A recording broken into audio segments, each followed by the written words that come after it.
Paartiin Itoophiyaa bulchaa jiru dhiyeenya kana yaalii nagaa buusuu tokko ifoomsee ture. Haalli araara nagaa buusuu kun akkuma duraanii yaalii hojii araaraa kufaa deemuu kan milkaa'ina hin mul'anne tahee jira. Dhaabbanni fannoo uummata Amaaraa garuu waliigalteen kun fudhatama hin qabu jedhee jira. Piriitooriyaadhaa fi aangoon gamtaa Afriikaa dadhabaa deemuu mariin araaraa woboo wali milkii malee hafuunis waan haarawaa ta'uun hin mul'atu.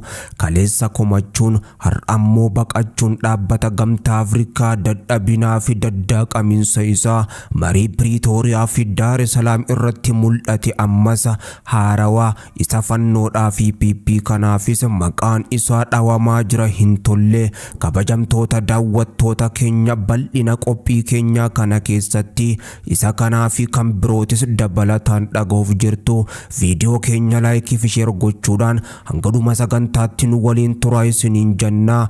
Qophii keenya ammaaf qabanne kana isinitti himuudhaan isin waliin kan turu ana Moha Oromooti. Ammas nu waliin turaan afeerraa keenya.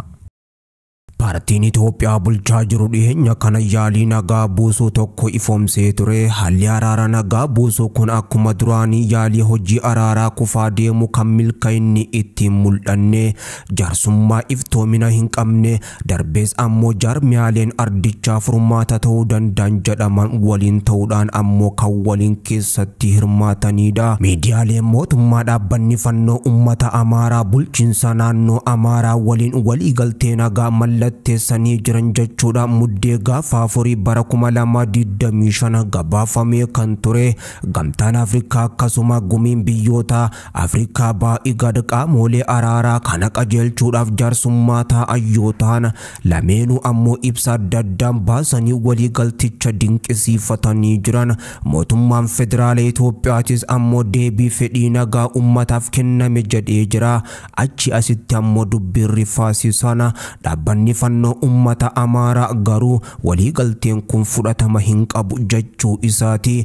Asitti gamtaan Afriikaa fi IGAD salphina keessa lixuun isaaniitis mul'atee jira. Kana malees dhaabbanni fannoo uummata Amaaraa jaarmiyaaleen kana keessatti hirmaatanis amanamummaan isaanii kan fudhatama hin qabne jedhee jira.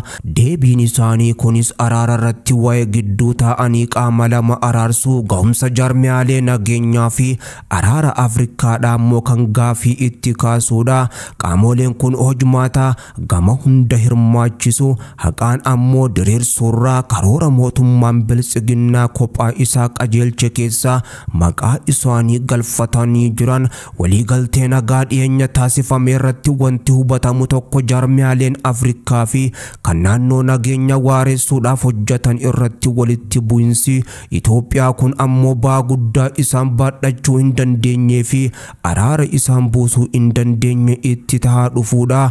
Garuu kun ammoo biyya Itoophiyaatiif haalli hojmaata akkasii ammoo waan haaraa miti. Kana irra deddeebiidhaan ammoo mudataa jiruudha. Muddee bara 2024 mootummaan naannoo Oromiyaa waliigaltee nagaa baay'ee milkaa'aadha jedhame jechuudhaan ibsa irratti nama al tokko miseensa waraana bilisummaa Oromoo woboo ture waliin taasise. Garuu woboon battaluma sana ammoo waliigalteen kun nama miseensa isaa turee fi namoota dhuunfaa nama kanaan hidhata qaban jidduutti taasifame jedhee fudhatamaa kan qabne ammoo beeksise. Taateen kun amma karoorri bal'aan dhaabota dhiisanii nama dhuunfaa waliin marii gaggeessuu kun bifa akkasiin qindaa'ee jiraachuu saaxilaa jira. Waliigaltee namoota dhuunfaa waliin taasifamu walitti bu'insa lafarraa nama mancaasaa jiru hamaa kana ammoo kan dhaabu otoo hin taane agarsiisa siyaasaa yeroo muraasa irratti kan xiyyeeffatudha. Haaluma kanaan ammoo walitti bu'insi naannoo Oromiyaa keessa ittuu hammaatee jira. Kanaan dura naannoo baa Oromiyaa kan nagaa yeroo dheeraadhaaf ammoo ture ammaan tana bakka walitti bu'insa woboo fi mootummaatis ta'ee jira. Walitti bu'insi naannoo magaalaa Finfinneettis ammaan tana akkaan siquudhaan dhiyaachaa jira. Waraanni naannoo Amaaraatti taasifamaa jirus haaluma wal fakkaatu irra jira. Inninis kan Oromiyaa Oromiyaarra waan addatees hin qabu. Waboo fi mootummaa jidduutti mariin araaraa abdiin irra barbaadamaa ture sirnaan kan gaggeeffame yeroo marsaa lama. Mariin kun karaa Keeniyaa, Norway, IGAD, United States fi Norway Tanzaniyaatti taa'amee ture. Mariin jalqaba taasifame waliigaltee malee xumuramus garuu marii gama lameeniinuu gaarii ture jedhamuudhaan ibsameedha. Haa ta'u malee ji'a jaha booda gaggeessitoonni waraana adda bilisummaa Oromoo garsitti ammoo mala eeggannoo qabuun deeman rakkoo siyaasaa jiru kana goolabuudhaaf gaggeessitoonni waraana mootummaadhaa rakkoo nagaa ganna torba ture kana ammoo furuudhaafis imalaan. Waliigalteen kun wayitii aangaan olaanaa Itoophiyaa tokko marii kanarratti hirmaachuudhaaf dhufan kan kufee guyyaa keessatti waliin mariin kun ammoo waliigaltee takkaan ni xumurama ture. Akka oboon jedhutti gaggeessitoonni siyaasaa Finfinnee jiran wal dubbiin jiru akka dhaabbatu waliin mariin dhugaan akka jiraatu otoo hin taane ammoo ajaja dhuunfaa dhaabbatichaa jalmarroo qofaa waliin gaggeessuu irratti kan xiyyeeffate ture jedhan. Marii gaggeessitoonni waraanaa itti fufuudhaaf ammoo murteeffatan. Murteessitoonni siyaasaa kuffisan. Bu'aan marii gamtokkee mootummaan qondaalota waboo muraasa qofa wajjin gochuu barbaade kan baay'ee gadheete ammaan tana sababbii saniitiinis namoonni miiliyoona lakkaaman Oromiyaa keessattis rakkoo nagaa dhiphina keessa galanii jiru. Mul'istuuwwan kanaa ammoo kan as ba'e yeroo deetaan ministeera nagaa duraanii Itoophiyaa obbo Taayyee Dandaadha murtii waggaa 7tiin adabbiin hidhaa irratti murtaa'ettidha. Obbo Taayyeen ammoo ifayyoo dubbatan mootummaan mariin nagaa akka hin taasifamne gufuu ta'uu qeeqanii kan jiran oggaatoo dubbiin isaanii dhugaa hadhooftuu ammoo dhibdee lafarra jirtu ibsuudha ture.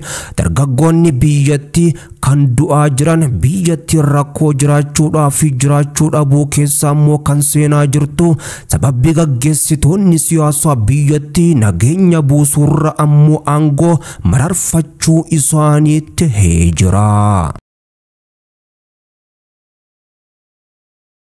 Pretoria fi aangoon gamtaa Afriikaa dadhabaa deemu mariin araaraa waboo waliin milkaa'u hafuun ammoo waan haarawaa miti. Paartii badhaadhinaa jalatti nagaa buusuun akka hojii agarsiisa qunnamtii uummataaf ta'utti ammoo kan inni taasifamaa ture yeroo walitti bu'insi biyyattii keessatti deemaa jirutti utuu ammoo hammaachuudhaan haala walxaxaatee hammaataa jiru kanatti gamtaan Afriikaa fi IGAD qaama uwwisa dippiloomaasii ta'uun isaanii kan yaaddeessuudha. Waliigalteen araara Pretooriyaadha walitti bu'insa Tigraay keessa ture dhaabsise bara 2023 karaa gamtaa Afriikaatiin taasifame. Gamtaan Afriikaa waliigaltee kana raawwisaa akka hordofus kan kaayame garuu hanga yoonaatti erga waliigaltee kana asitti gaafatama waliigaltee kana keessatti qabu dhaabbatichinis osoo hin raawwatin kan hafe ammas haala amma jiruun walitti bu'insi naannicha keessatti ka'uudhaan gamtaa Afriikaatti rakkoon kanarra guddaadhaan ni dhufa jedhamee sodaatamaa jira. Gamtaan Awurooppaa, Norway fi qaamoleen dippiloomatii filannoo biyyaalessaa Itoophiyaatti asitti mootummaan federaala Itoophiyaatii fi adda bilisa baasaa uummata Tigraay abboota jidduutti mariin akka taasifamu gaafataa jira. Kun ammoo utuu gamtaan Afriikaadha kana akka furuuf eeggamaa jiru yeroo inni callisee turettidha. Gamtaan Afriikaa kaleessa komachuun arrammoo baqachuun isaa mul'ataa jira. Gumii isaa dhiheenya kana taa'een gamtaan Afriikaa yakka bara gita bittaa Afriikaatti raawwatameef beenyaa kan gaafatee jiru. Garuu dhaabbatichi yakkaawwan yeroo ammaa kan miseensonni isaa Itoophiyaa biyya waajjira muummee isaa keessatti argamu dabalatee raawwataa jiruuf callisuu filatee jira. Wayitii waraana waggaa 2 naannoo Tigraay, Amaaraa fi Affaar gamtaan Afriikaa callisee ture. Waraana waggaa 7 ammoo kan Oromiyaa irrattis callisuu filatee jira. Kanaan dura ammoo garee waraana kana qoratu dhaabee ture garuu garichi hojittis hin seenne ture.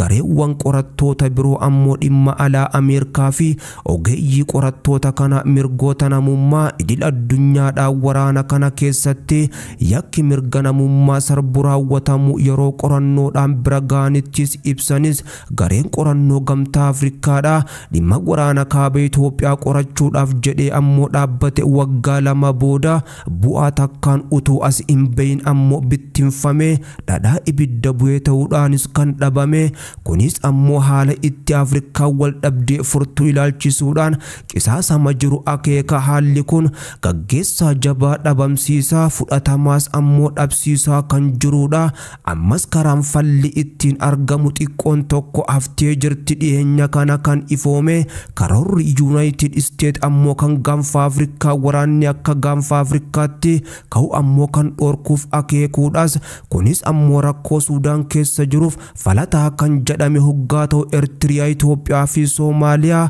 akka waraanni hin mudanne hojjechuudhaaf jedhamuudhaan kan kaayyeeffateedha gamtaan Afriikaas ammoo kanaa wal simuu qaba waliigalteewwan fakkeessaa deeggaruu dhiisuu garuu waliigaltee Piriitooriyaa itichuun hojii araara buusuu isaa ammoo kan laallatu bakkatti deebisuu qaba waan hin oolle ammoo dhugaan dura dhaabbachuu nagaa fi araarri inni dhugaan ammoo agarsiisa televiziinii gubbaa yookiin ammoo dinqa duubaatiin kan mul'atu miti kuni rakkoo fi qisaasama Itoophiyaan keessa jirtu fuulduratti bahanii dura dhaabbachuu gaafata haalli kun iftoomaa fi kaka'umsa kan barbaaduudha garaagarummaawwan yeroo marii jiraachuu malan nageenya jechuun wal dhabdeewwan kana ammoo karaa nagaa waliin dubbiin barnootaan beekumsaa fi karaa namummaa dhugaadhaan furuudha kan jedhu yaadachuu ammoo barbaachisaa ta'uu isaatis addis istaandardi kan kaase kanaaf ammallee Itoophiyaadhaaf waliin mareen araara woboo abutii fi akkasuma fannoo waliin taasifamu iftoominaa fi akkasuma itti gaafatamummaan keessa kan jiran malee siyaasa keessa ammoo kan ruuqamanii miti jaarmiyaaleen ardichaa warreen akka gamtaa Afriikaa IGAD fi ammoo kan deeggarsa araaraa isaan fakkeessu utuun taanes abbummaadhaan akka qaama nagaa buusuu ardicha isaanirraa eeggamutti dirqama isaanii bahuu malan Itoophiyaan ammas nagaa waraadhaaf karra banaa qabdi garuu daandiin kun iccitiin sochoorra dhugaan deemuu fedha tapha siyaasaa raawwachuurra jabina jaarmiyaalee fedha irrooma waliigaltee fakkeessorra waliin dubbii araara dhugaa fedha jechuun addis istaandardii xinxalicha yoo laatu qopheessuun kan isiniif dhiyeesse Moha Oromooti nagaatti qophii keenyaaf wajjinis turtii gaarii qabaadha.